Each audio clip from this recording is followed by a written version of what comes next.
Hi, so today I want to share my thoughts on the book Piranesi by Susanna Clarke. I feel that it's one of those books that it's kind of it's the type of book that I think everyone will take something different out of it. And this review is definitely going to have spoilers, because if you read this book, if you haven't read this book, then I just want to let you know that it's really hard. Like most of my reviews I do without spoilers, but this book for me was like impossible to put together my thoughts on it without spoilers, because I think the intrigue of this book is sharing your thoughts about it. And I'm gonna sit down for this video and kind of flip through some things I want to show you guys pertaining to the cover, and I just feel more comfortable sitting down instead of, I have like a mythology book I want to show you guys, and like this book on the artist behind the name of the book, Piranesi. And yeah, so I will sit down for this video. I just wanted to do like a quick intro. What I found interesting about the pan on the cover was that a couple things I didn't know. I just pulled out my daughter's mythology book, and I'm not a big mythology person, so a lot of people might know this, but I thought it was interesting that either Susanna Clarke or the editor or both chose the Pan statue. Like many of the statues, I don't remember if there was like an exact Pan statue, but there's so many statues in the book, that Pan was said to frighten people in lonely places by uttering sudden loud shouts. The word panic comes from his name. He's a god of the woods and hills of the region of Arcadia, a god of fields and shepherds. He looked like a cross between a man and a goat, and he invented the panpipes. He was so proud of them that at one time he challenged Apollo to a music contest, in which everyone but a king called Midas judged Apollo to be the winner. For not appreciating his music, Apollo gave Midas donkey ears. So that was an interesting connection that I read a little bit more about the god Pan, which is the book cover that they chose, or Suzanne chose. And then also there's Minotaur statues in the book, and then I didn't really realize until I looked back through this book that the Minotaur lives in the labyrinth. So, and then there's like a little bit, I'm not going to read all of that, but yeah, so that I thought that was interesting that Piranesi is kind of in a labyrinth, living in this labyrinth. Piranesi's living in this labyrinth, and then the Minotaur also lived in the labyrinth, and the Minotaur statues are definitely mentioned in the book. I thought that was an interesting connection that I wasn't familiar with. And then I wanted to look up the name Piranesi. I listened to an interview that Susanna Clarke did, and she talked about how she was interested in Piranesi because of the imaginary prisons that he created as an artist.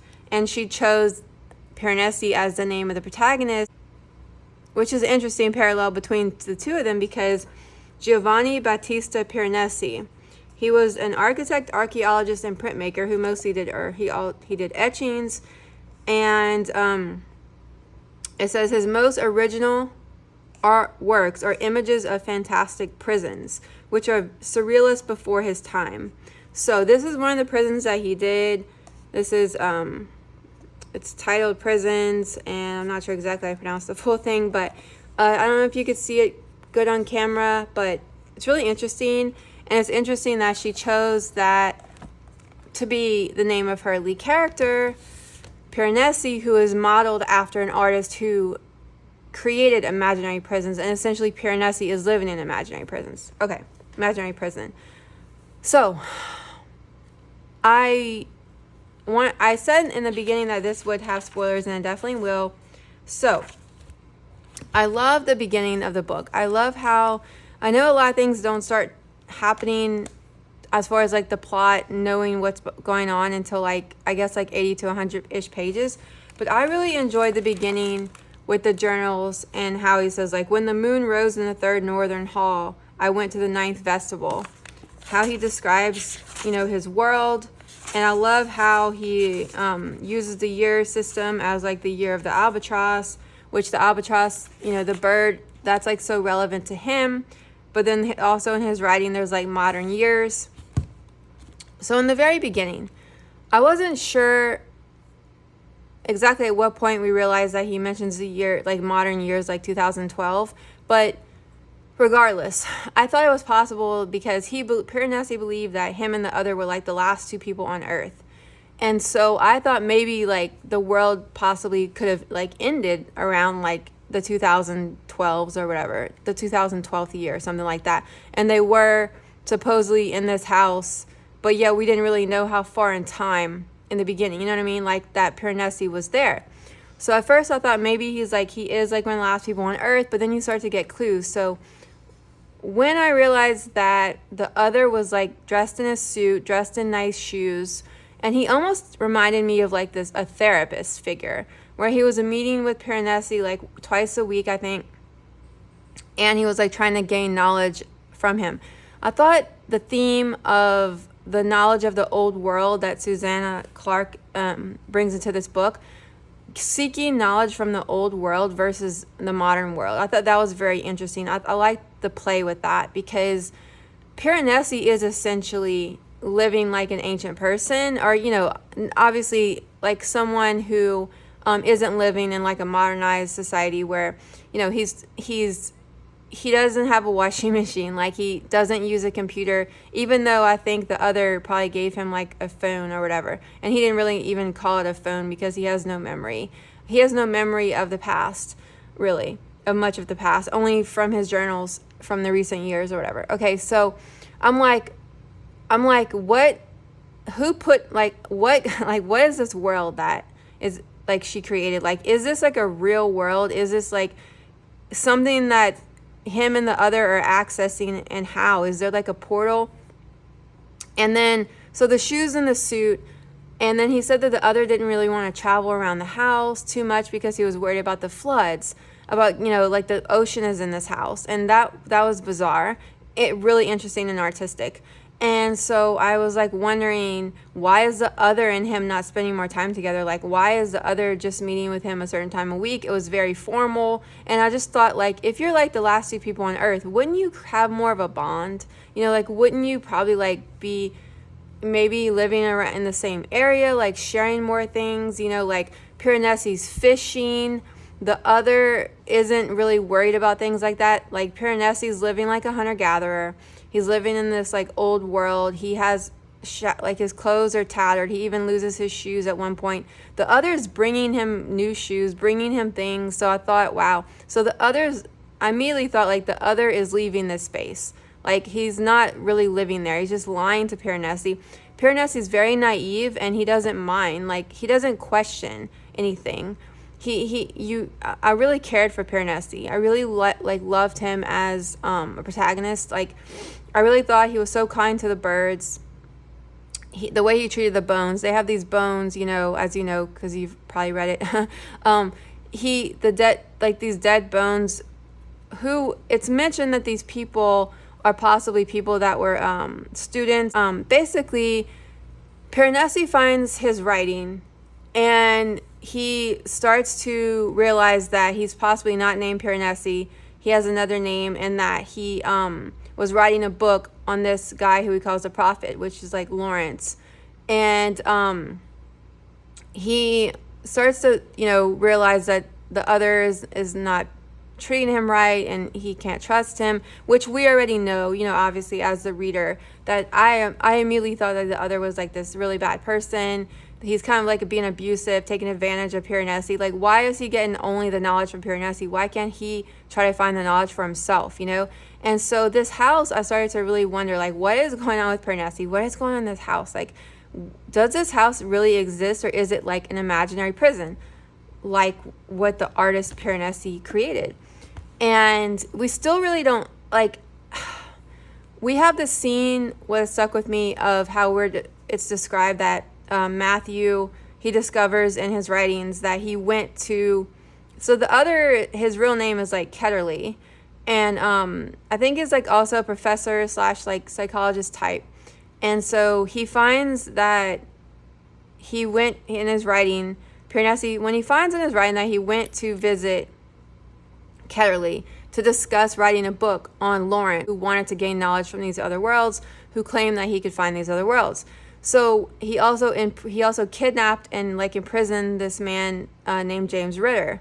So Ritter to me paralleled Piranesi. I did question for a minute. I was like, what if Piranesi is James Ritter? We know that in the end to not be true. So then we find out that Ketterly is trying to like put Piranesi, who was Matthew at that point, Matthew, in like a trance. Like he mentions this candle and like looking towards the light. I don't know if it's like a door where he like enters, how you enter the house, like the and it's like it's the labyrinth. Like it's like how she doesn't explain that. And I'm like a person who really likes certainty.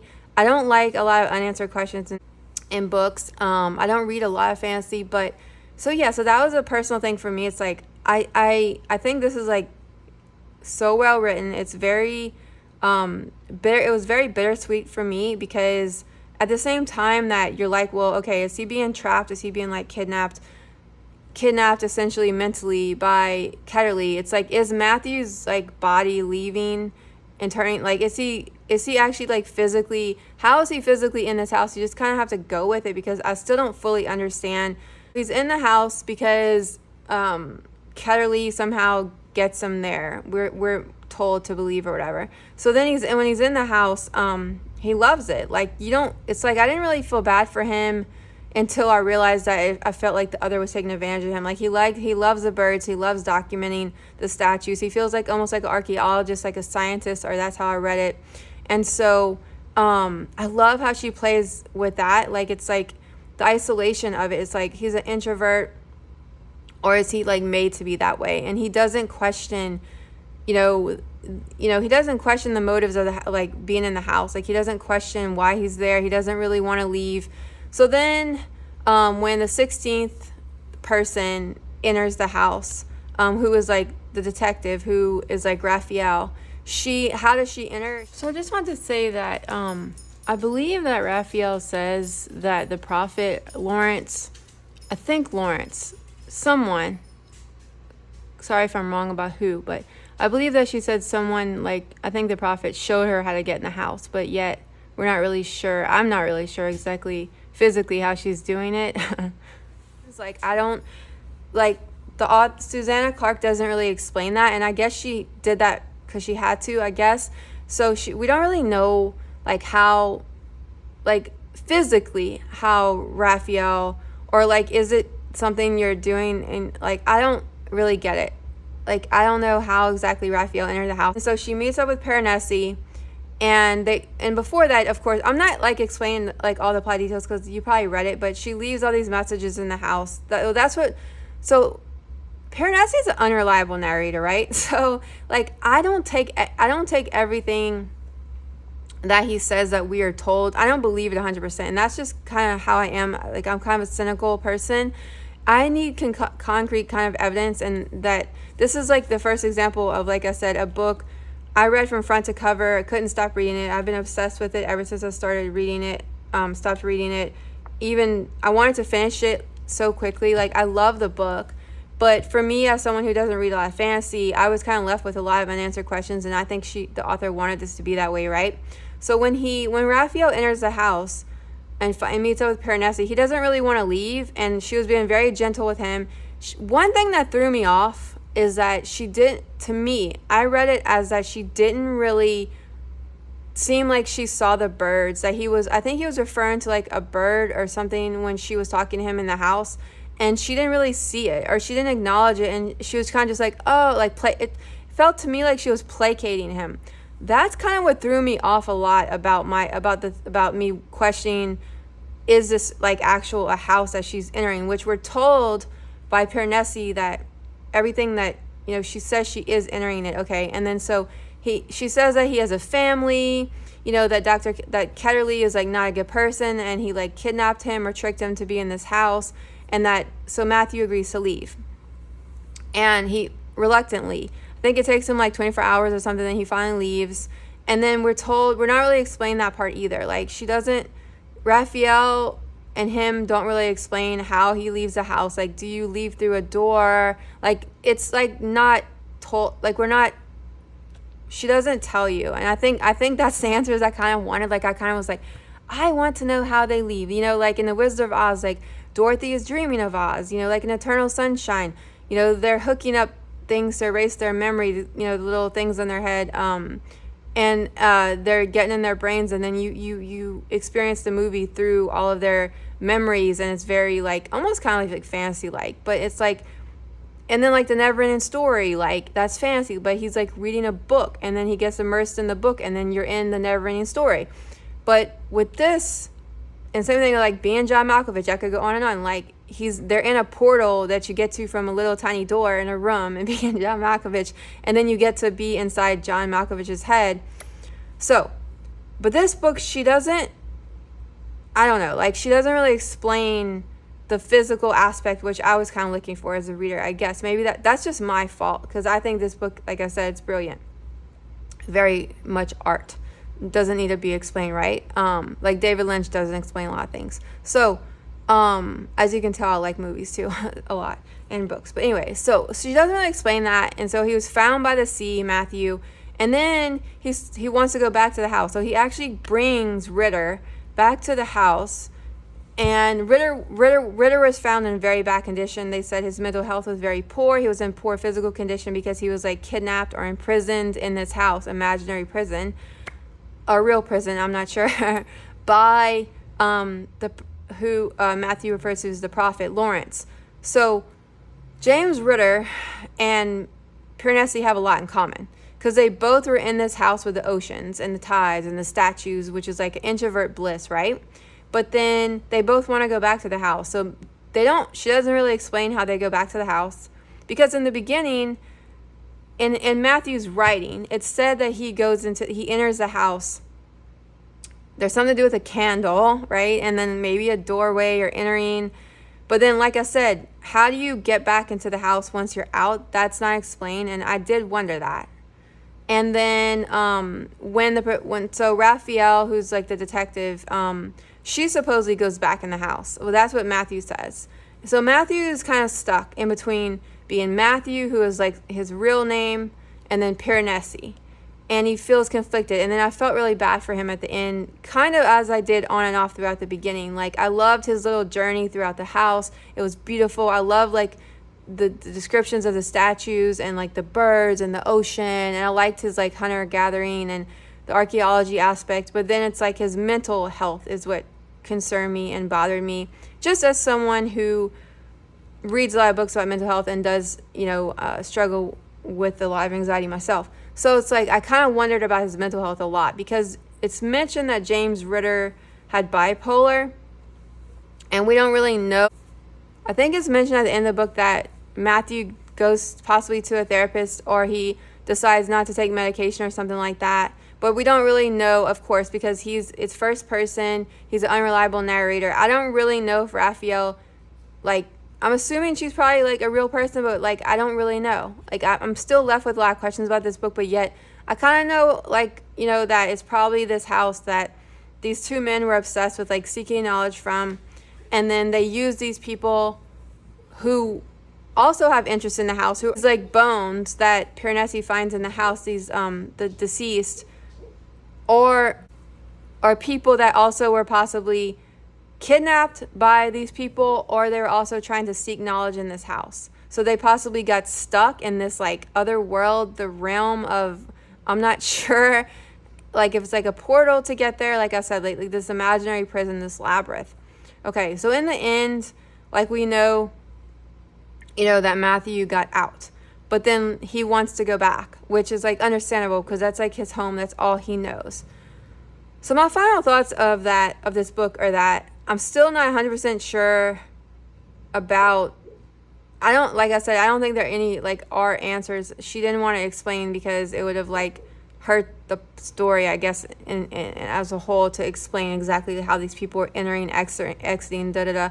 And then like Kitterly was drowned in the house, which Matthew saw, Piranesi saw, and Raphael saw. And then in the real world, he's not found. So the one question I had was that if this is just like an imaginary prison that Piranesi has in his mind, and Raphael's not really real, some of these other people are possibly real, but then we don't really know. Like, is he in a mental facility? Like, the whole time, like where would his body be? If he's not in a mental facility and his family, if it's true that his family are looking for him, then his body would be in the real world, right? So then it's like, okay, he's possibly is in this house physically, and then the other who's going in and out, like it's just so interesting. Like she created this like total fantasy world that has me questioning it myself. Like as a reader, I'm like, is this like just his imagination? Because Piranesi did these imaginary prisons. And like I said in the interview, Susanna Clarke talked about that, that's the whole name of the book. So it's like, it definitely makes you kind of, for me, question that. But then again, it's like the bones, he would have to make all this stuff, not make it up. He would have to fantasize all this stuff in his head about the bones and who these people possibly were that went searching, or we know this as a reader, these people were missing or went searching for the knowledge of the ancient knowledge, and they possibly got stuck, or they were pushed in the house just like Matthew and James Ritter were. So it's like, yeah, this book, I love this book. I think it really made me think a lot more than most books I've ever read. It really left me with a lot of questions, and yet I think she explains a lot. Maybe I'm just, like I said, since I don't read a lot of fantasy, I still personally have a lot of questions. Some people, I think, feel like they've figured it out, but I don't feel like I have 100%, which can be a good or a bad thing. It personally like left me with a lot of uncertainty, and I think I like authors who wrap things up a little bit more, but yet again, those books don't leave me thinking about them for 2 weeks straight. So it's like, I appreciate what she did. I think it's pure art. Thanks so much for watching and subscribing. I really appreciate it. Bye.